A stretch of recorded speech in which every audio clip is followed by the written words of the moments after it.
নিজের সর্বোচ্চটা দাও। এই টাইমটাতে আমি যেটা ছিলাম টেস্ট পরীক্ষার পরে এই টাইমটাতে আমি কিন্তু 10 আওয়ার্স প্লাস পড়ছি, আল্লাহর রহমতে পড়ার সুযোগ পাইছিলাম অ্যান্ড শরীর স্বাস্থ্য ঠিক রাখছিলাম। সো এই 10 আওয়ার্স প্লাস মোটামুটি ভাইয়া পড়ছি। আমি বলবো না যে ভাইয়া এর আগে অনেক কিছু করিনি, ভাইয়া কিন্তু কলেজ লাইফে থেকে আতেল ছিলাম যে এমন না, ভাইয়া কলেজ লাইফের শুরুর দিক থেকে কিন্তু অনেক কিছুই করছি, অনেক কালচারাল ফেস্ট করছি, অনেকগুলো যে জায়গায় যুক্ত ছিলাম। হ্যাঁ, একদম শুরু থেকে যে খালি পড়াশোনার মধ্যে ছিলাম তা না, কিন্তু ভাইয়া টেস্ট পরীক্ষার পরে প্রচুর সিরিয়াস হয়ে গেছে।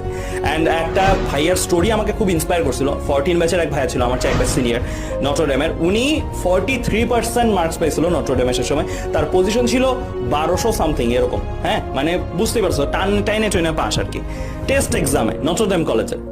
ওই ভাইয়াটা বুয়েটে অষ্টম হয়েছে 14 ব্যাচে। তো ওইটা আমার কাছে খুবই ওই টাইমে ইন্সপায়ারিং ছিল ওই স্টোরিটা। কেন? কারণ ওই ভাইটা টেস্ট এক্সামের পরে তাহলে বুঝো নিজেকে কি পরিমাণে চেঞ্জ করছে। একটা কলেজের 1200তম থেকে সে